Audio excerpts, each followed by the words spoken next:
Before we begin, welcome to Family Shadows, a place where the stories of love, loss, and second chances in families are brought to life. If these kinds of heartfelt stories speak to you, consider subscribing and joining us for more. Now, let's step into today's story. This is, "My daughter said I was too old to walk her down the aisle, so I gave that honor to someone else." I have lived long enough to know that a single sentence, even just a few words, can stay with you for the rest of your life. They don't always come from moments of anger or joy. Sometimes they arrive in the quiet over a cup of coffee in the middle of an ordinary Tuesday morning. And when they do, they don't just touch your ears. They settle into your bones. The sentence my daughter said to me that day was only 11 words long, but it was enough to make me feel like a stranger in my own life. We met at Carver's Cafe on the corner of Pine and 7th, the kind of place that still serves coffee in thick ceramic mugs instead of paper cups, and where the same faded photos of Little League teams have hung on the wall for over 20 years. I picked the table near the window, the one we used to sit at when she was in high school, and would tell me about her day over a plate of blueberry pancakes. When Clara arrived, she was smiling, that bright, practiced smile she'd learned from years in public relations. Her hair was done up, her phone was in her hand, and her purse was the size of a small suitcase. She kissed my cheek, sat down, and started talking about the wedding. I listened. That's what fathers do. There were updates about the venue, about the floral arrangements, about the fact that the salmon and tray had been replaced with chicken because more people like chicken. She spoke quickly, like she was reading off a to-do list. I just sat there nodding, picturing her as a little girl again, running into the kitchen with scraped knees and a school art project in hand. And then, somewhere between the bridesmaids' dresses are blush pink, and Martin's mother insists on live music. She paused, looked down at her cup, took a breath. "Dad," she began, her voice lighter than it should have been for what came next. "You've always been there for me, and I'm so grateful, but for the wedding, I think it would be better if Martin walked me down the aisle. You know, you're not as young as you used to be." There it was. I smiled because when someone throws a dart into your chest, you either flinch or you smile and pretend you didn't feel it. I've never been much of a flincher. "I see," I said, lifting my mug and taking a sip that felt like swallowing gravel. "It's not that I don't love you," she added quickly. "It's just you know how it'll look. Martin's taller," and she stopped herself, but the words hung there anyway, like an open box of matches in a dry field. Martin Hayes, the man she wanted in my place. My ex-wife's sister's husband, her step-uncle if there's even such a thing, tall, broad shoulders, perfect teeth. The kind of man who always seems ready for a photograph. I didn't answer right away. I just studied the steam curling up from my coffee and tried to remember if my own father had ever been told he was too old to do something. Somehow I doubted it. "It's your day, Clara," I said finally. "You should have it the way you want." She exhaled, relieved, and reached across the table to squeeze my hand. But even in that touch, I could feel the distance, the kind that doesn't come from miles, but from years of small choices and silent moments. Walking home later, I passed the window of Harlow's jewelry, where a row of silver watches caught the afternoon light. I've been repairing watches for 40 years, and I've learned that you can tell a lot about a person by the timepiece they wear. Some people choose a watch for style, some for function, but every watch, no matter how well made, slows down eventually. And sometimes people treat fathers the same way, as if we're built to wind down and be replaced. That night I sat in my living room, the one Linda and I had filled with mismatched furniture and photographs of Clara's school plays. The TV was on, but the sound was down. I could hear the ticking of the old grandfather clock in the corner, each second landing like a small reminder that time doesn't stop, not for weddings, not for fathers, and certainly not for hurt feelings. I thought about the day Clara was born, how the nurse had handed her to me and she'd looked up with eyes the size of dimes. I thought about teaching her to ride a bike, my hands on the seat, running alongside her until she wobbled into independence. I thought about the high school graduation where she'd gripped my arm as we walked across the football field together. And I thought about how, in one conversation, all of that had been set aside because of my age. But here's the thing. Age doesn't define the way a father loves. It doesn't define the way his heart beats faster when he sees his child succeed. And it certainly doesn't define whether he can walk a straight path down an aisle. I didn't sleep much that night. Around midnight, I found myself pulling out the old photo album from the bottom drawer of the coffee table. There was Clara at age 5 in her first ballet recital. There she was at 16, standing next to her first car, beaming. And there, in a worn, slightly faded picture, was the three of us, me, Clara, and Linda, on Clara's college move-in day, our arms around each other. I lingered on that picture the longest. Linda's smile was as warm as a summer evening, and Clara's head was leaning on my shoulder. I could almost hear Linda's voice in the quiet of the room, the way she'd say, "Ed, it's not about the moment, it's about the meaning." And maybe she was right. Maybe this wasn't about losing a role in my daughter's wedding. Maybe it was about finding where my meaning still belonged. The next morning, I walked to the corner store for a cup of coffee. On the way, I passed the community center, a squat brick building with a peeling blue door.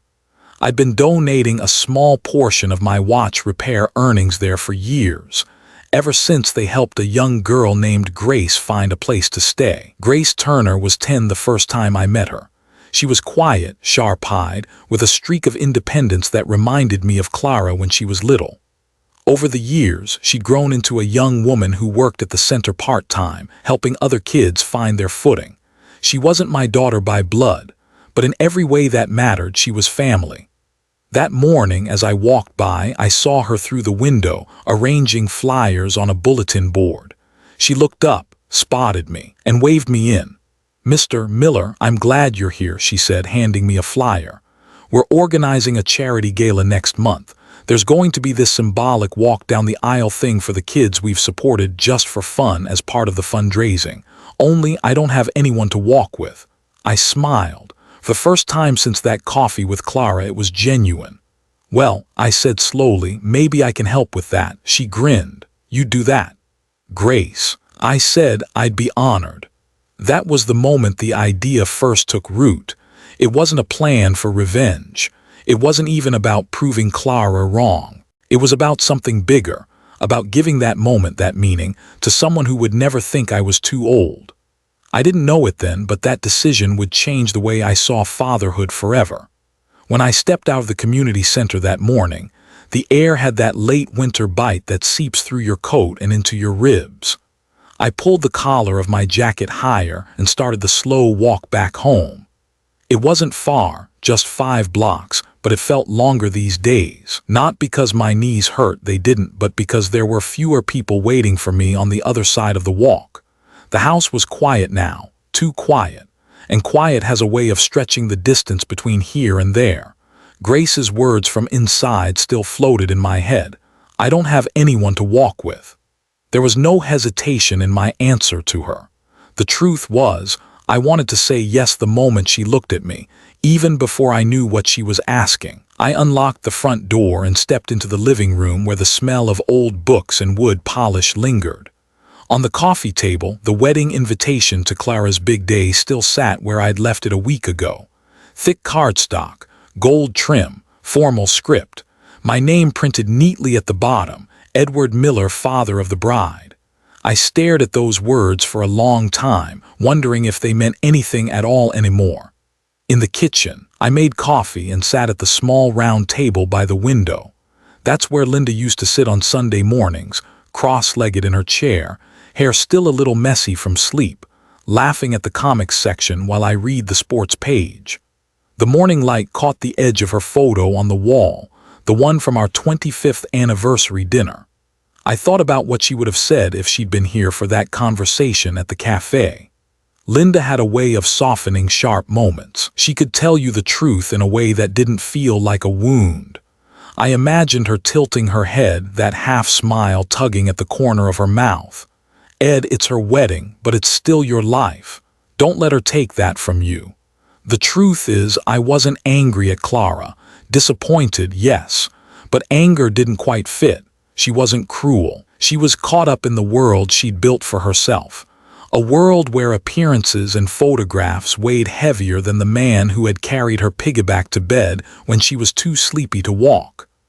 The phone rang, startling me. I reached for it, half expecting her voice, but it was Martin. "Hey, Ed," he said, his tone overly cheerful like a salesman warming up. "Just wanted to check in about the wedding. I know it's a bit of a change, but I'll do my best to make you proud when I walk Clara down the aisle." I didn't answer right away. I could hear the faint clink of ice in his glass, the casual confidence in his voice. "You don't need to make me proud, Martin," I said finally. "Just make sure she's happy." "That's the plan," he chuckled, and then he was gone. I sat there for a while, listening to the empty line click off, the hum of the refrigerator filling the silence. There was a heaviness in my chest, but also a small, growing certainty that I didn't want to sit in that church watching someone else do what I had dreamed of doing for 28 years. 2 days later, I went back to the community center. Grace was there again, sorting donated clothes into neat stacks. She looked up and smiled like I'd just made her day better by walking through the door. "Mr. Miller," she said, "I was hoping you'd come back. We could use some help moving the tables for the gala planning meeting." We worked side by side, sliding the heavy folding tables into rows. She talked about her plans for the evening, a silent auction, music, a dinner donated by a local restaurant. The symbolic aisle walk was meant to open the night, a way to honor the kids who had grown up through the center's programs. "I'm not even sure I deserve it," she admitted, tucking a loose strand of hair behind her ear. "There are kids here who have been through more than me." "You've worked for everything you have," I said, "and you've given back more than most people ever will. That deserves to be honored." She gave me a small smile, one that reached her eyes, and I realized how rare it was for someone to accept kindness without suspicion. That evening, back at home, I found myself opening the cedar chest in my bedroom, the one where I kept things too important to leave on a shelf. Inside was the black suit I'd worn to Clara's high school graduation, pressed and clean. Next to it, a pair of polished shoes still holding a faint shine. I ran my hand over the fabric. It had been years since I'd worn it, but it still fit last time I tried. I pictured walking into that gala beside Grace, hearing the music swell, feeling her hand tighten on my arm.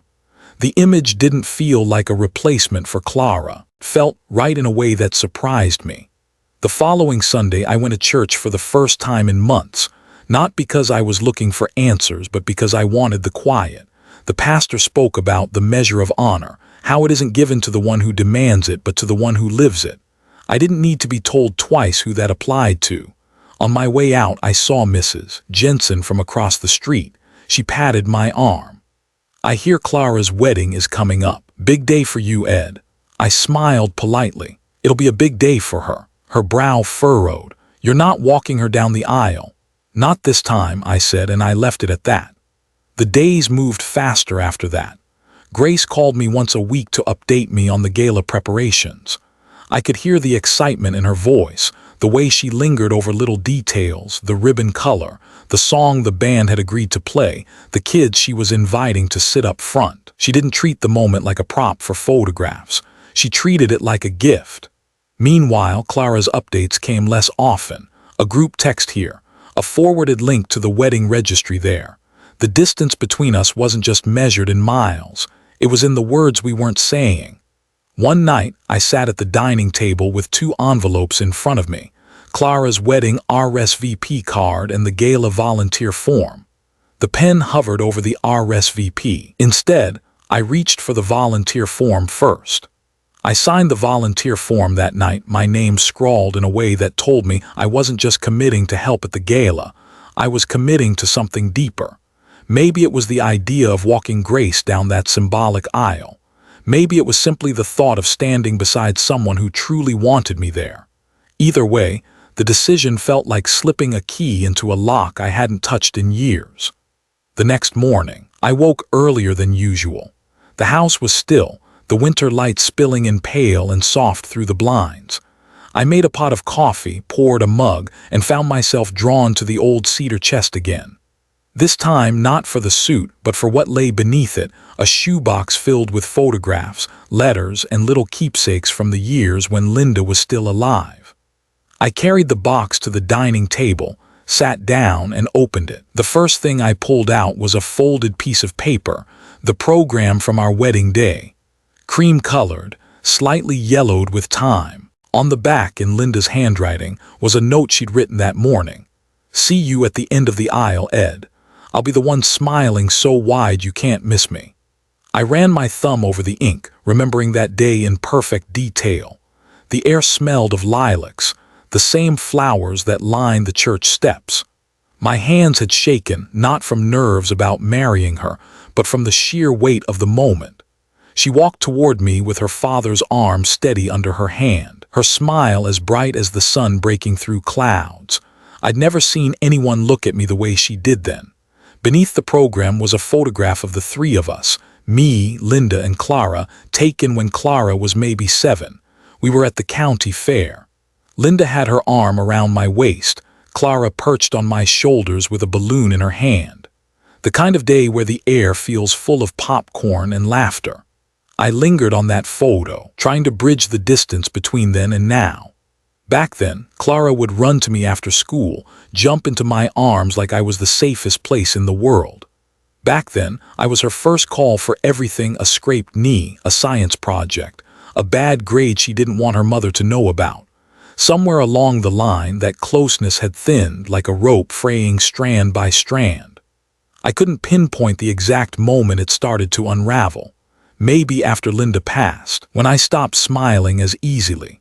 Maybe when Clara went off to college and found a world where I didn't quite fit. Or maybe it was just the quiet way time changes things when you're not looking. I pulled out another photo, Clara on her first day of high school. She was standing on the porch, holding her backpack straps, her hair tied back in a neat ponytail. I remembered how Linda had made me promise to be there for all the firsts. First dance, first car, first heartbreak. I had kept that promise.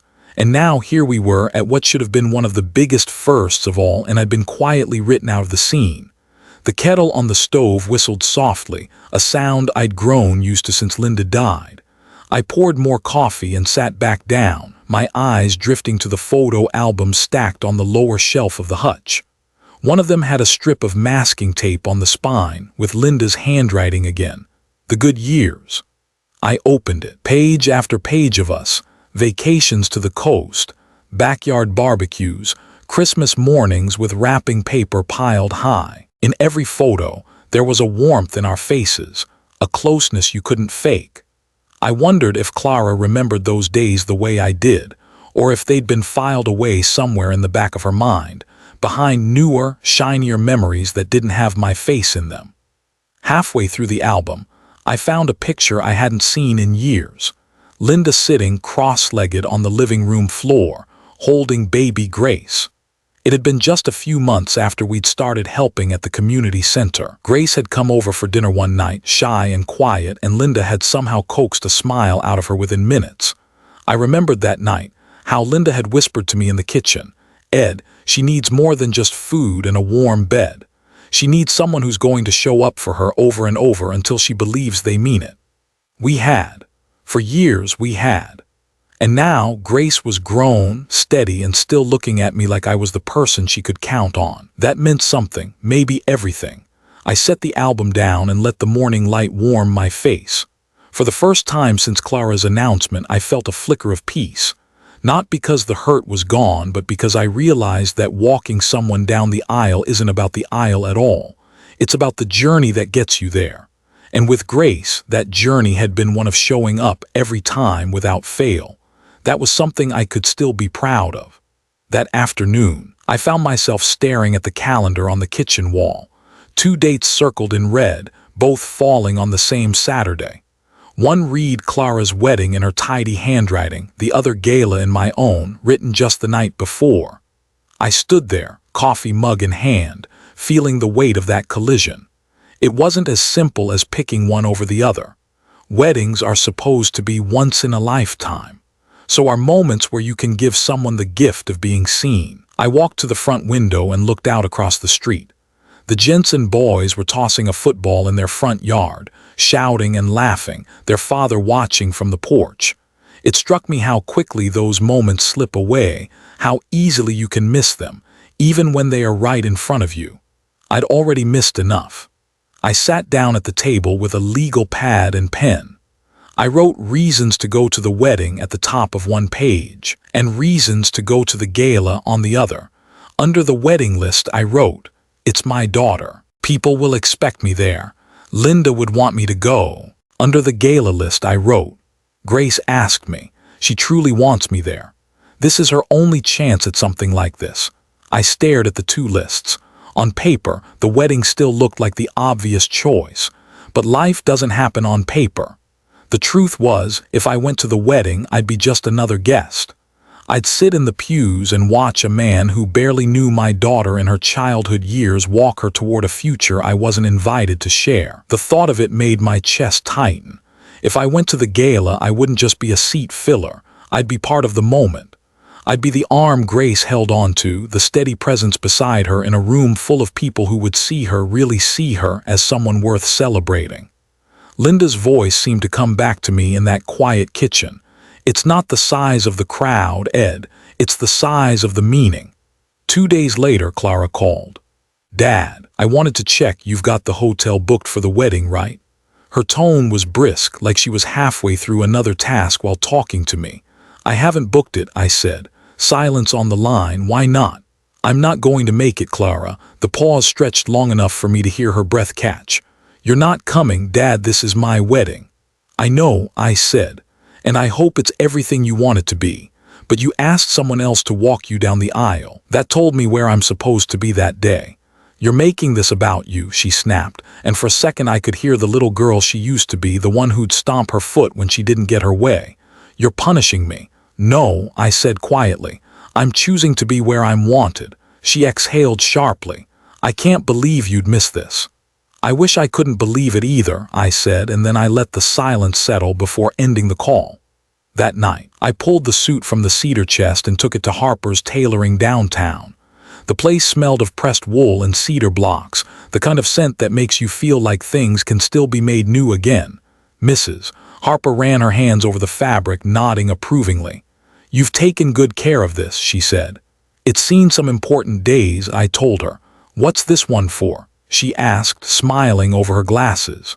"A walk," I said. "One that matters." The week leading up to the events, the weather forecast kept shifting: rain, sun, then back to rain. Grace texted me updates about the gala, each one bubbling with excitement. I responded with short messages, but the truth was, I read them over and over. Meanwhile, Clara sent me the seating chart for the reception. I was still on it, my name printed neatly at a table in the back near the bar. I didn't reply. There didn't seem to be much to say. On Thursday evening, 2 days before, I got a package in the mail. Inside was a framed photo, Clara at age 6, sitting on my shoulders at the fair, the same picture I'd looked at just a week before. There was no note. I set it on the mantel. Friday night, I lay in bed listening to the rain on the roof. I thought about the aisle at the church, long, lined with flowers, all eyes forward. And I thought about the aisle at the gala, shorter, less formal, maybe with scuffed floors and folding chairs, but just as capable of carrying meaning. I realized then that this wasn't a choice between my daughter and Grace. It was a choice between being a symbol in someone's photographs and being a presence in someone's memory.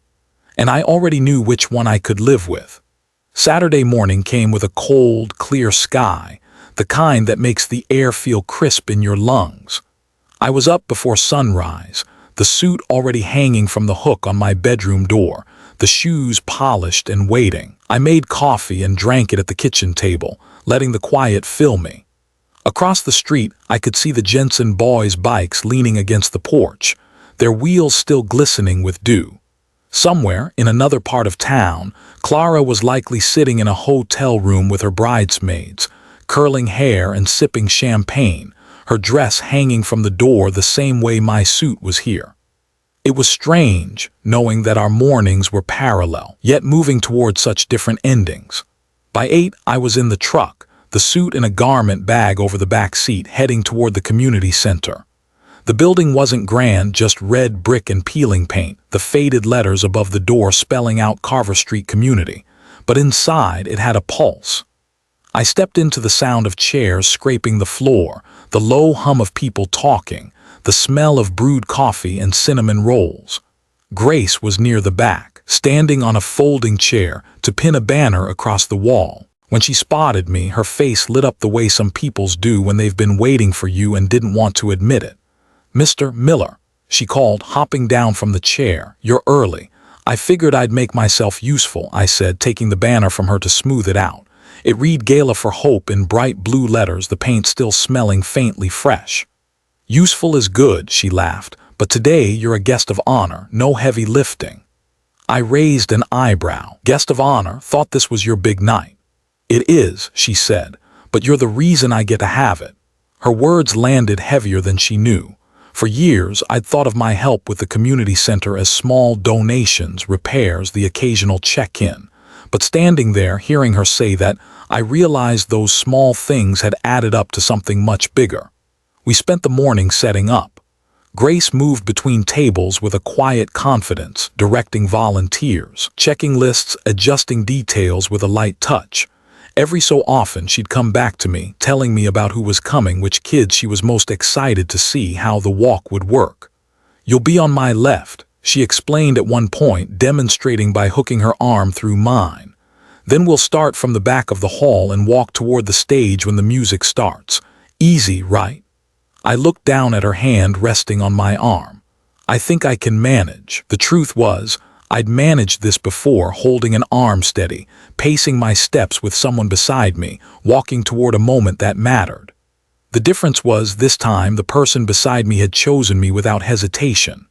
Around noon, the caterers arrived, the scent of roast chicken and fresh bread filling the hall. Volunteers moved around with trays, setting up tables with crisp white cloths. I helped one of the younger kids, a boy named Tyler, straighten the chairs at our table. He was maybe 12, with the wary eyes of someone who'd had to grow up too fast. "You walking with Grace tonight?" he asked. "That's the plan," I said. "She talks about you a lot," he said, matter of fact, like he was reporting the weather.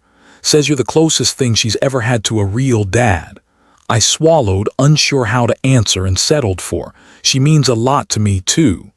Tyler nodded, satisfied, and moved on to another table. I stood there for a moment, feeling the truth of his words settle in. By mid-afternoon, the hall was transformed. Strings of white lights crisscrossed overhead, the banner hung straight against the far wall, and the tables gleamed under the glow. The sound system was tested, the playlist cued, the first guests already starting to arrive in coats and scarves, shaking off the chill. Grace disappeared for a while to get ready. When she returned, I almost didn't recognize her. She wore a soft blue dress that brushed the floor, her hair swept up, a small silver necklace catching the light at her collarbone. She looked, well, the word that came to mind was radiant. "You clean up pretty well yourself," she said, eyeing my suit with a grin. "Had a good tailor," I replied. She hooked her arm through mine again, testing the fit. "Feels right," she said quietly. It did, more right than I'd expected. In the corner of the hall, a photographer was setting up. I noticed her taking candid shots of guests, laughter over coffee cups, friends hugging, children weaving between tables. I wondered if she'd catch Grace and me tonight, mid-step, mid-smile. I wondered if that photo would one day sit in a frame on her mantle the way Clara's had once sat on mine. I didn't dwell on the thought. Tonight wasn't about loss. It was about presence. From the stage, the MC began calling people to take their seats. Grace squeezed my arm once, a quiet signal. The music was about to start. The room began to quiet as the first soft notes of music spilled from the speakers. It wasn't the grand organ swell you hear in a church wedding. It was gentler, a slow piano melody threaded with strings, the kind that makes people lean in without realizing it. We stood near the back of the hall, just behind a curtain that separated us from the crowd. Grace's arm was looped through mine, her grip steady but warm. I could feel the faint tremor in her hand, and when I glanced down, she was breathing a little faster than usual. "Nervous?" I asked. She gave a small, embarrassed laugh. "A little, but not about walking, about everything." I turned slightly toward her enough so she knew I was listening. "When I was a kid," she began, her voice low enough that only I could hear, "I used to imagine someone walking me down the aisle someday. Not for a wedding, just, for something important. Like in the movies, when the dad's there and you can tell he's proud." She paused, the faintest smile on her lips. I never thought I'd get that. I didn't say anything. Sometimes silence is the most respectful answer you can give. She took a breath, eyes fixed on the curtain in front of us. "The night you and Linda took me home from the center for the first time, I didn't know if it was for a night, a week, or forever. But you made me pancakes in the morning, and Linda brushed my hair, and you both acted like I'd been there my whole life.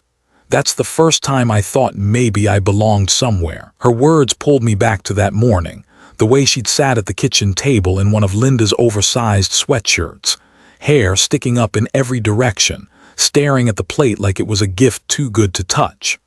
I remember thinking how small she looked, and how fiercely I wanted to keep her safe. Grace's grip on my arm tightened just slightly. "So tonight, when we walk out there, I just want you to know I've always thought of you as my real dad." It hit me like a swell of music, not loud or jarring, but deep, filling the space inside me I hadn't realized was empty. I swallowed hard and managed, "And I've always thought of you as my real daughter." She looked up at me then, eyes shining just enough to catch the light. "Okay," she whispered. "Then let's do this." The curtain parted. The warm glow from the hall spilled in, and the sound of applause rose to meet us. It wasn't the polite clap of strangers. It was rich, genuine, the kind of applause that says we see you and we're glad you're here. We stepped forward together. Grace's blue dress moved like water with each step, the soft fabric brushing against my pant leg. I kept my pace steady, letting her set the rhythm, my left hand covering hers where it rested on my arm. As we walked, I caught glimpses of faces in the crowd, Tyler from earlier, sitting up straight at the front table, Mrs. Jensen from across the street smiling wide, even a few people I didn't recognize, their expressions warm and intent. For a moment I forgot entirely about where else I could have been. Halfway down the aisle, Grace leaned in just enough for me to hear her over the music. "This is better than the movies," she said. I smiled. "That's because it's real." When we reached the stage, the MC stepped forward, his voice full of energy. "Ladies and gentlemen, please welcome Grace Turner, one of the many incredible young people whose journey has been shaped by this very community. And by her side, the man who's been there for her every step of the way, Mr. Edward Miller." The applause rose again, filling the hall, echoing off the walls. I felt Grace's hand give mine one last squeeze before she stepped toward the microphone. I took my seat in the front row, the music fading, and listened. She began by thanking the donors, the volunteers, the kids in the program. But then her voice shifted, softer. "There's one person here tonight who's been more than just a supporter to me. When I was 10, I didn't know where I'd be in a week, let alone years later. But this man showed up, again and again. And tonight he walked me down an aisle, maybe not the kind people picture, but one that means the world to me. So thank you, Dad." The room seemed to hold its breath for a moment. My throat tightened and I could feel every beat of my heart. Out in the parking lot, I knew the church bells for Clara's wedding would be ringing soon. But here, in this room, I was exactly where I needed to be. After Grace's speech, the applause lingered like a warm afterglow, softening into a hum of conversation as people began to settle into their meals. I stayed at the front table, a plate of roast chicken and vegetables in front of me, but my attention kept drifting back to the moment we just shared. I'd walked people down aisles before, metaphorically, through hard seasons of their lives, but never with quite the same clarity as tonight. That short stretch from the back of the hall to the stage had been lined with more than chairs. It had been lined with years. Years of showing up, of phone calls answered late at night, of weekends fixing broken shelves in her first apartment, of remembering birthdays that others had forgotten.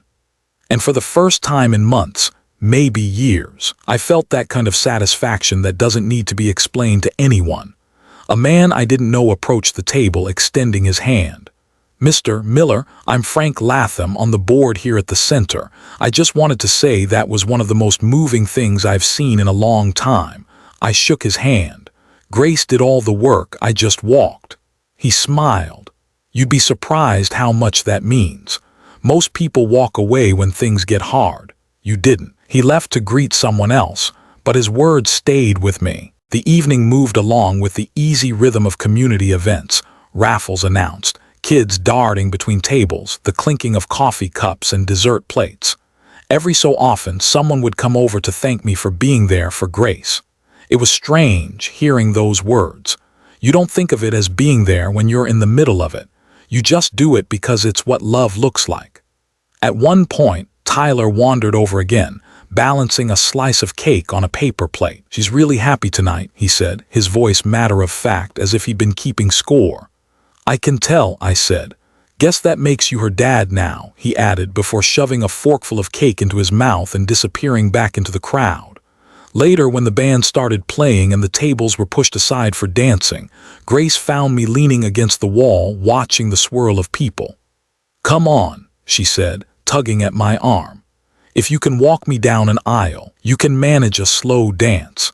I laughed, letting her lead me to the center of the floor. The music was soft, an old Sam Cooke song I hadn't heard in years. I hadn't danced since Linda, but Grace rested her hand lightly on my shoulder and the steps came back easy enough. "You know," she said quietly, "if you told me a month ago I'd be here tonight, I wouldn't have believed you."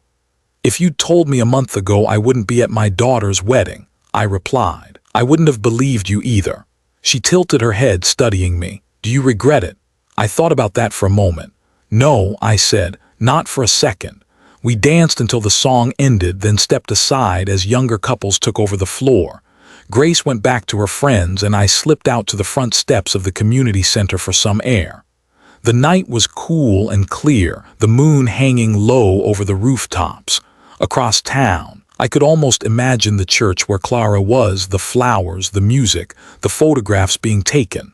I wondered if she noticed my absence, if she felt it the way I would have.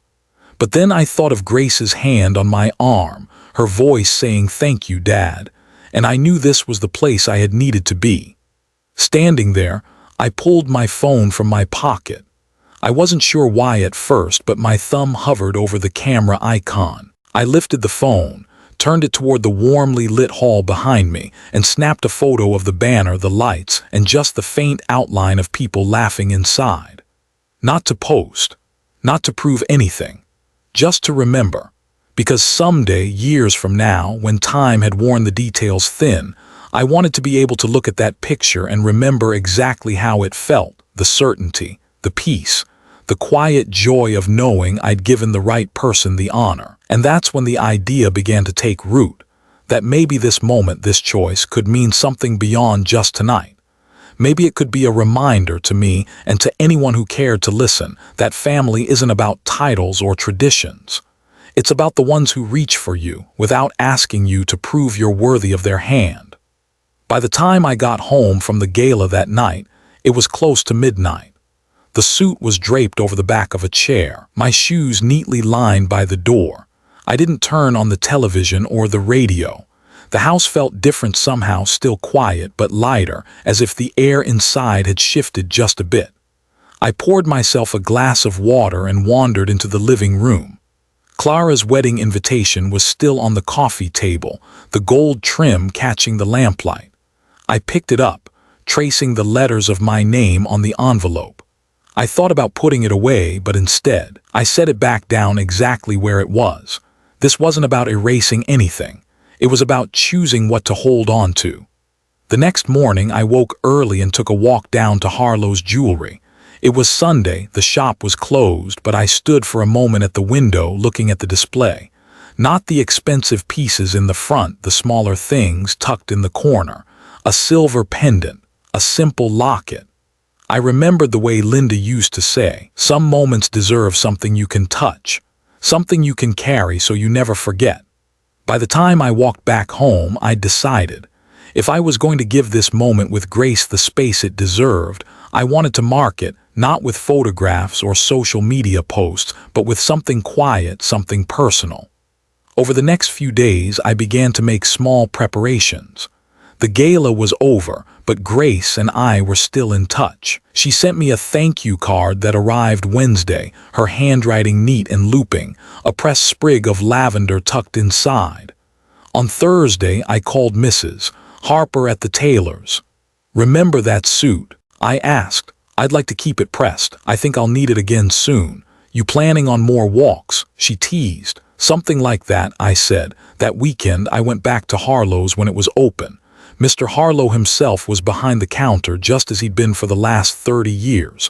He remembered me from the time Linda and I had our wedding bands resized.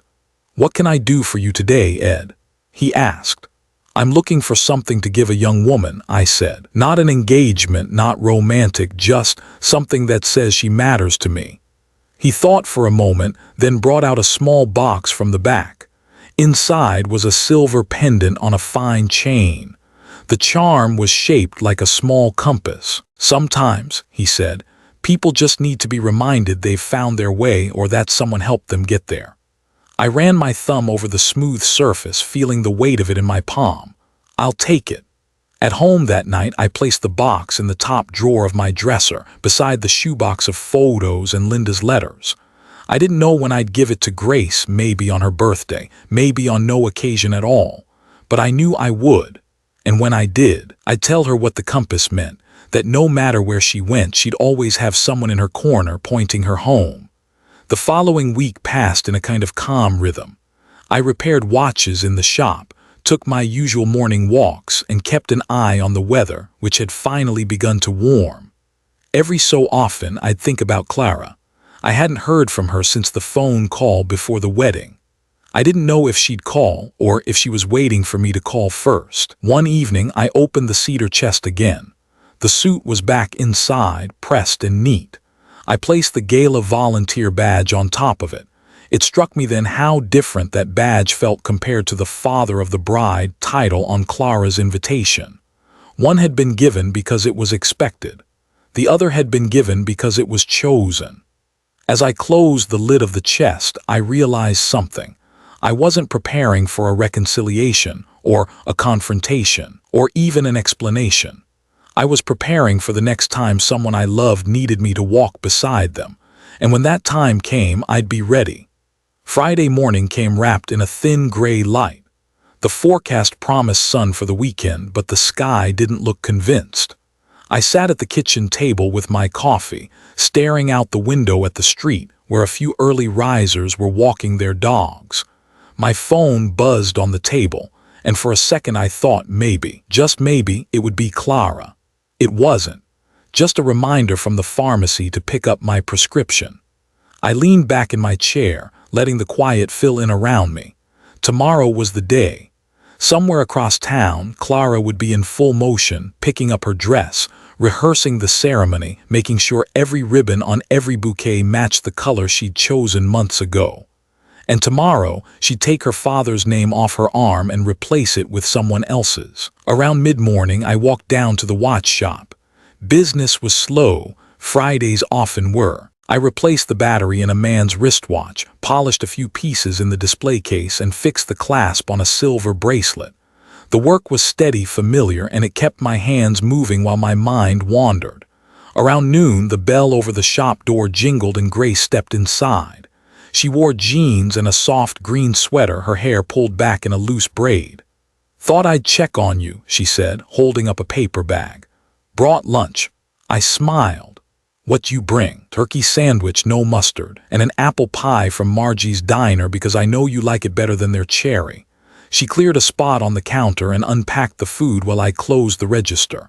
We ate at the small table in the corner between the repair bench and the shelves of clock parts. "You okay?" she asked at one point, looking at me over her sandwich. "I'm fine," I said.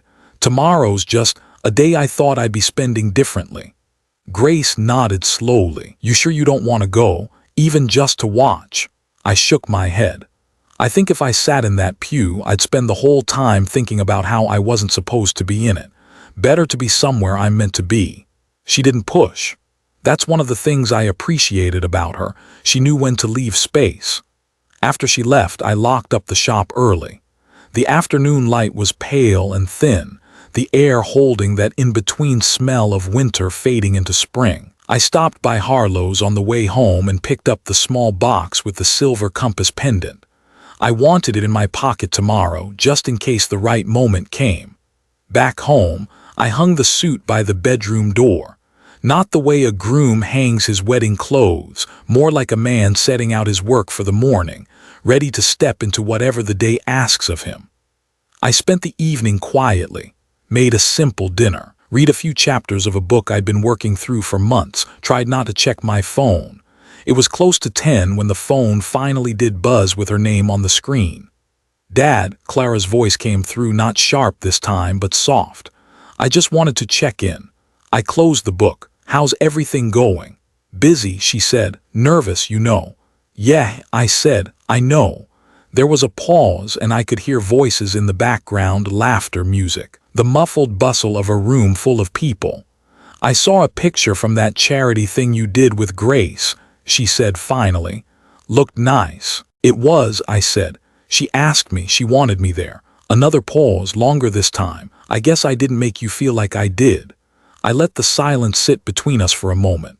"Clara, tomorrow's your day. I hope it's beautiful, but some honors, they go to the person who wants you to have them. That's just how it is." She didn't argue, just said, "Good night, Dad," before the line clicked off. I set the phone down and looked at the suit again. Tomorrow, she'd walk with Martin, and I'd walk with the memory of Grace's hand on my arm, steady and sure. The choice had been made. Now all that was left was to live it. The morning broke with sunlight slanting through the blinds, sharper and brighter than it had been all week, as if the sky had finally made up its mind. I lay in bed for a while, listening to the faint hum of the neighborhood waking up, a dog barking 2 streets over, a car door closing, the distant clang of someone dragging their garbage bin to the curb. Somewhere across town, Clara was waking up too.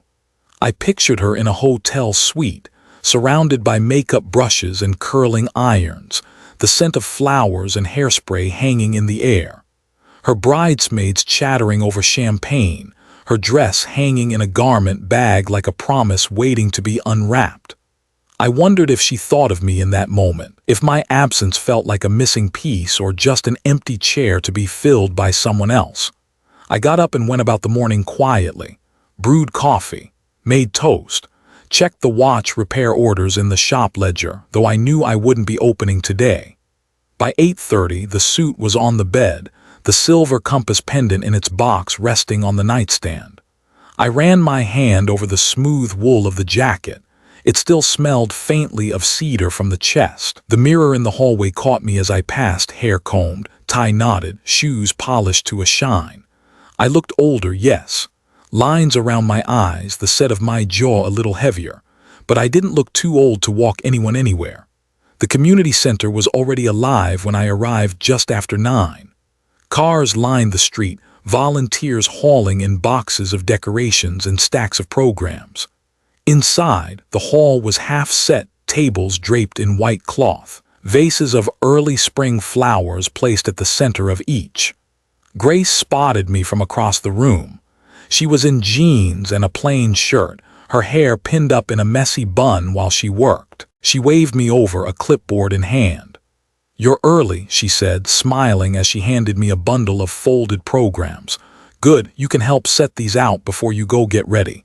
I took the stack, everything coming together. "Mostly," she said. "The band's here, the caterer's on time. Only thing left is making sure the person walking me down the aisle shows up." I raised an eyebrow. "You doubted me." "Not for a second," she said, and went back to directing a couple of volunteers moving chairs. While I laid out the programs, I checked the clock. 10:30. The wedding ceremony across town would be starting in just under 2 hours. I pictured the guests arriving at the church, the swell of conversation in the foyer, the photographer snapping posed shots. I imagined Martin adjusting his cufflinks, practicing the slow, measured walk he'd take beside my daughter. The image was sharp, but it didn't sting the way it had before. My own day was taking shape in a different room with different people, but with a meaning that felt just as real. By 11, I'd slipped away to the small office in the back to change. The suit fit like it had been waiting for this. I pinned the boutonniere, a small white flower Grace had chosen, to my lapel. When I looked in the mirror, I didn't see a man left out. I saw a man exactly where he was supposed to be. I slipped the compass pendant into my inside pocket. It was light, but I could feel its presence, a quiet weight against my chest. In the main hall, the lights were dimmed to a warm glow, the rows of chairs facing a small arch decorated with white ribbons and sprigs of lavender. Guests were taking their seats, chatting in low voices. Children darted in and out of the aisles, their laughter bouncing off the walls. Grace emerged from the dressing room at the far end, and for a moment, the noise in the hall seemed to fade. She wore the same soft blue dress from the gala, but now her hair was smoothed into an elegant twist, a few loose strands framing her face. She caught my eye and gave a smile that reached all the way to the corners of her eyes. "Ready?" she asked when I reached her. "I've been ready," I said. She looped her arm through mine, and we stood there at the edge of the aisle, waiting for the music to start. The first notes of the music rose softly into the air. Not the dramatic march of a wedding, but something warmer, quieter, almost like a lullaby grown up into a full song, the kind of melody that lets you breathe. Grace's arm tightened just slightly around mine. I could feel the faint tension in her muscles, not from fear, but from the weight of the moment pressing in on her. We took our first step together. The wooden floor beneath us gave the faintest creak, the sound swallowed quickly by the music and the hum of people leaning forward in their seats. My pace matched hers, slow enough to let the moment stretch, steady enough to let her know she could lean on me if she needed. As we moved down the aisle, I caught faces in the crowd. Tyler sat in the front row, his elbows on his knees, watching us with the same seriousness as if this were the final play of a championship game. Mrs. Jensen was there too, hands clasped together, smiling in that proud, motherly way she's always had. And beyond them, strangers, donors, neighbors, volunteers, whose eyes softened as we passed, their smiles saying without words that they understood this was more than just a walk. Grace kept her head high, but I could see her lips curve into the smallest smile. Halfway down, she leaned in just enough for me to hear her over the music. "Feels different than the gala," she whispered. "How so?" I asked quietly. "This time, it feels like I'm walking towards something that belongs to me." I let her words sink in as we took the next few steps. Linda used to say that life's biggest moments rarely announce themselves. You only realize later what they were. But I knew right then that this was one of them. When we reached the small arch at the front, the MC stepped forward. His voice carried through the hall with a warmth that wrapped around every corner. "Ladies and gentlemen," he began, "today we honor one of our own, someone who grew up within these walls, who gave her time and heart back to the community that raised her. And by her side, we welcome a man who's been her constant, a mentor, a protector, a father in every way that matters." The applause rose like a wave, not hurried, not polite, full and steady, filling the space between the music's fading notes. Grace turned toward me before stepping onto the small stage. "Thank you," she said, her voice low but firm, the kind that leaves no room for doubt. I felt my throat tighten. "Always," I managed, giving her hand a small squeeze before letting her go. I took my seat in the front row, the pendant still resting in my pocket, the weight of it a reminder of what I'd give her later. The host handed her the microphone, and I watched her stand a little taller, her voice steady as she began to speak. She told the crowd about her first day at the center, about Linda's pancakes, about how the smallest acts of kindness can change the way you see the world. She didn't mention my absence from another aisle in another part of town. She didn't need to. Every word she spoke here made it clear that this was the aisle that mattered. Somewhere across the city, I imagined Clara taking her own steps down a longer aisle, the air thick with flowers and flashbulbs. Our walks were happening at the same time, two separate lines moving in opposite directions. but I wasn't thinking about hers anymore. Because as I sat there, listening to Grace's voice fill the room, I realized I was exactly where I was meant to be.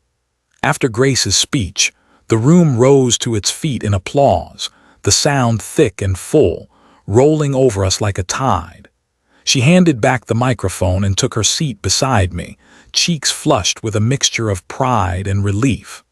The rest of the program moved along, awards given to volunteers, a short performance from the kids' choir, the raffle drawing that had everyone laughing when a shy 12-year-old won a basket of kitchen supplies.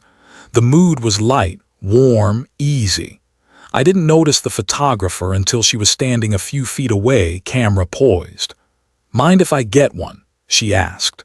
Before I could answer, Grace leaned toward me, her arm slipping through mine again. We both looked at the camera, and I swear there was no strain in our smiles, just the kind of ease that comes when you know the person beside you is exactly the right one.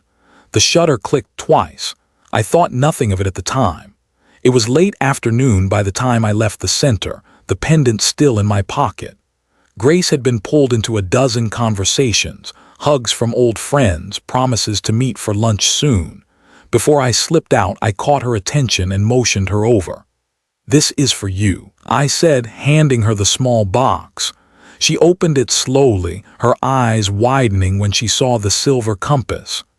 "It's beautiful," she said, her fingers tracing the delicate points. "It's for when you're not sure where you're going," I told her. "So you'll always know you've got someone pointing you home." For a moment she didn't say anything, just stepped forward and wrapped her arms around me. "Thank you, Dad," she whispered. That night back at home, I made myself a simple dinner and settled into the armchair with a book. The phone buzzed once. A message from Grace. "Grace, look what the photographer posted." Attached was the photo, me and Grace, arm in arm, both smiling like we'd been caught mid-laugh. The caption read, "Tonight's walk wasn't at a wedding, but it was every bit as meaningful. A father in every way that counts." The photo had already been shared dozens of times. Comments were piling up. "This is what family is all about. Blood doesn't make you a dad. Love does. More of this in the world, please." I stared at it for a while, the glow of the screen painting the room in soft light. I hadn't gone looking for anyone's approval, but there it was, strangers seeing what Clara hadn't. By the next morning, the photo had been shared hundreds of times. It made its way onto the local news station's Facebook page. People I hadn't spoken to in years sent me messages. A former coworker wrote, "Ed, I always knew you were the real deal." Somewhere among the likes and shares, I saw a name I recognized, Clara. No comment, no message, just her name in the long list of people who had seen it. Across town, she would be starting her first day as a married woman. I didn't know if she was happy, if she felt complete, but I knew she'd seen the moment I chose instead of hers. And maybe, just maybe, she understood a little better why. Clara told me once, years ago, that she didn't like photographs where she wasn't ready. She said she hated the ones that caught her mid-laugh or looking away. Their picture should always be planned, posed, perfect. I thought about that when I imagined her seeing the photo of me and Grace. It wasn't posed, it wasn't polished, but it was real. And I knew that kind of honesty sometimes has a way of cutting through the walls people put up. I didn't hear from her the day after the wedding. That wasn't a surprise. Newlyweds have plenty to keep them busy. But late that Sunday afternoon, my phone buzzed with a message. "Clara, saw the photo. Didn't know you still smiled like that." I stared at the screen for a long moment before typing back. "Me, I guess you have to be standing next to the right person." The dots appeared, then disappeared, then appeared again. Finally, another message came through. "Clara, I didn't think it would matter to you as much as it did. Me, it mattered enough to hurt, but it mattered more to be wanted." There was no reply to that. Later that night, I found myself thinking about her childhood again, the way she used to reach for my hand without looking, trusting it would be there. That trust had slipped somewhere along the years, and maybe my own grip had loosened too. I pictured her in whatever apartment or hotel she was staying in for the honeymoon, lying in bed with the glow of her phone lighting her face, staring at that photo. I wondered if she studied Grace's smile, or mine, or the way our shoulders leaned slightly toward each other. I wondered if she could feel the absence of herself in it. On Monday morning, I went into the shop early. The light through the front windows was soft, dust motes floating in the air like tiny, lazy snowflakes. I was halfway through cleaning the glass display case when the bell over the door rang. Clara stood there. No makeup, hair pulled back, a sweatshirt I didn't recognize hanging loose on her shoulders. "Can we talk?" she asked. I nodded toward the small table in the corner. "Of course." She sat, elbows on the table, hands wrapped around a paper coffee cup. She didn't speak right away. When she did, her voice was quieter than I'd expected. "I saw the photo a lot this week," she said. "It kept popping up on my feed, people kept sending it to me." I leaned back in my chair, waiting. "I thought I made the right choice," she went on. "Martin looked perfect in the pictures, tall, confident, just like I imagined. But when I saw that photo of you and Grace," she trailed off, shaking her head, "I realized I didn't pick the person who's been there my whole life. I picked the one who fit the image in my head." I said nothing. Sometimes letting someone sit with their own words is the only way they'll hear them fully. She looked at me then, her eyes not quite wet but close. "I'm sorry, Dad." The words didn't erase the sting of the past weeks, but they landed somewhere deeper, in the place where you keep the things you thought you'd never hear. "You don't owe me an apology for choosing your own day," I said. "But I'm glad you see what you missed." She nodded, a small, tentative movement. "Do you think we can fix it?" I thought about the compass in Grace's hand, about the way she had looked at me under the arch. "I think you can always find your way back if you want to," I said. "But you have to take the first step." Clara didn't stay long at the shop that morning. After her apology, we talked for a few minutes about nothing important: the weather, her honeymoon plans, the little Italian place she and Martin had gone to the night before. But there was a looseness in her voice, like she was trying to remember how to speak to me without all the sharp edges. Before she left, she lingered by the door. "I don't expect things to be fixed right away," she said, "but I'd like to try." I nodded. Trying's a good start. That afternoon, I walked to the park a few blocks from my house. The air still carried a bite of winter, but the first signs of spring were beginning to show: small buds on the maple trees, a hint of green pushing through the grass. I sat on a bench and watched the kids at the playground, their laughter tumbling through the cold air. A little girl climbed up the slide the wrong way, and her father caught her just before she slipped, swinging her up onto his shoulders. She squealed with delight, her hands gripping his hair. I felt a pang of recognition in my chest, not of what I'd lost, but of what I'd once had. Over the next few days, Clara began sending small messages: a picture of a recipe she was trying, a link to a song she thought I'd like. Nothing heavy, no forced conversations about the wedding, just contact. I replied in kind. Sometimes with words, sometimes with nothing more than a thumbs-up emoji. It was enough to keep the line between us open. One evening, I was closing the shop when she called again. "Dad," she said, "I was thinking, maybe you could come over for dinner next week. Nothing formal, just us." I leaned against the counter, the phone warm against my ear. "I'd like that," I said. There was a pause. "I know I can't undo how I made you feel, but I want to make sure I don't make you feel that way again." The truth was, I didn't know if she could promise that, but the fact she wanted to try, that was more than I'd had from her in a long time.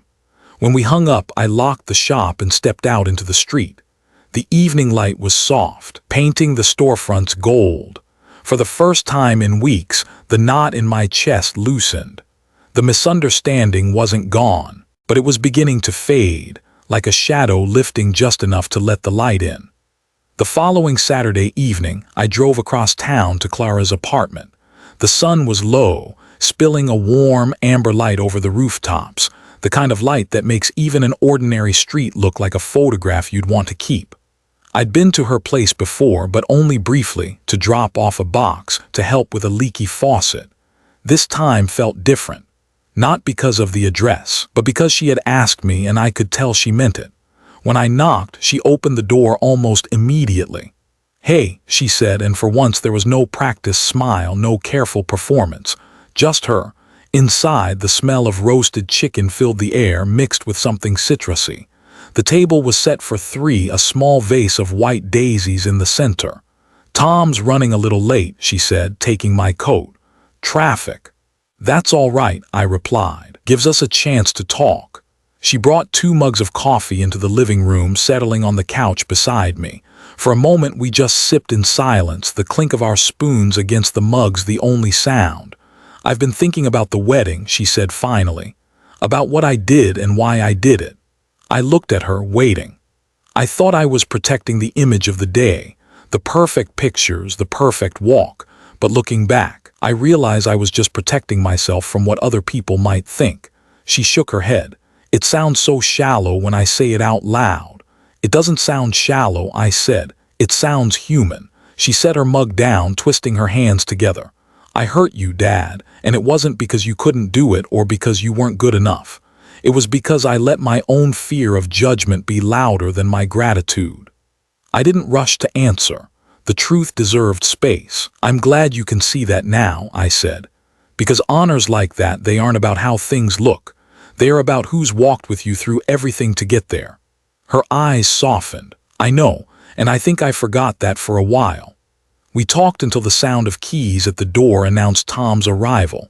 He came in smiling, apologizing for being late, and quickly joined us at the table. Dinner was simple but good: roast chicken, roasted potatoes, a salad with oranges and almonds. The conversation was light, comfortable. At one point, Clara looked at me across the table, her smile quiet but real. It wasn't the rehearsed kind I'd seen in her wedding photos. It was the smile of someone who'd let down a wall and decided to leave it down. After dinner, as I stood at the door to leave, she hugged me. Not the quick one-arm hug we'd traded in recent years, but the full embrace of a daughter who meant it. "Thank you for coming," she said into my shoulder. "Thank you for asking," I replied. And as I walked down the hall toward the elevator, I realized something: we weren't fixed, but we were mending. And sometimes mending is even stronger than what was there before. A week after dinner at Clara's, I found myself back at the community center. The air had turned warmer, the first real signs of spring visible in the small patch of garden out front, tulip buds pushing through the soil, stubborn and bright against the lingering chill. Inside, the hall was quieter than usual, just a few volunteers sorting boxes of donated clothes, the hum of the old vending machine in the corner. Grace was at a table near the back, pen in hand, filling out forms. She looked up and smiled when she saw me. "Hey, Dad," she said, still using the word like it had always belonged to her. We talked for a while about the next fundraiser, the kids in the program, the way the photo from the gala had unexpectedly brought in a wave of new donors. She told me that people still mentioned it when they stopped by, the walk, the speech, the way the room felt that night. Before I left, she reached for her necklace, the silver compass pendant I'd given her, and let it catch the light. "This helps," she said softly, "more than you know." That night at home, I sat in my chair with the photo from the gala open on my phone. I'd stopped counting how many times I'd looked at it. It wasn't vanity. It was a reminder. The look on my face in that picture, the ease, the pride, the quiet certainty, it hadn't come from where I was standing. It had come from who I was standing with. And that was the lesson. Honors, traditions, moments, they don't mean much if they're handed out by habit or by rule. They matter when they are given by choice, by someone who truly sees you and wants you there.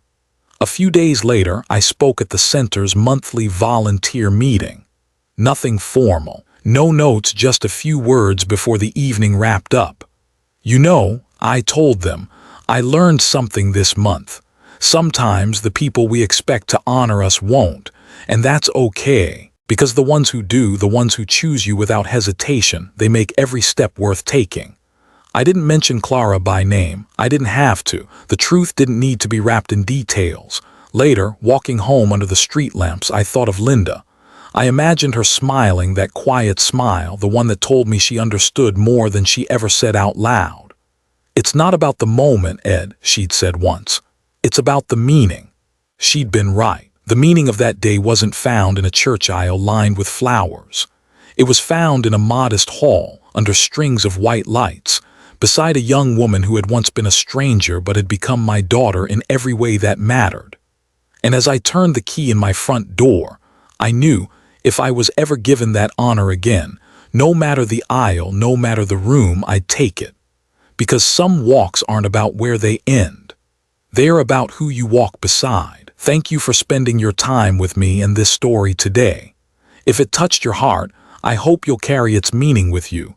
That family is not only made of blood, but of choice, loyalty, and love. I wish you health, peace, and moments of true connection with the people who matter most.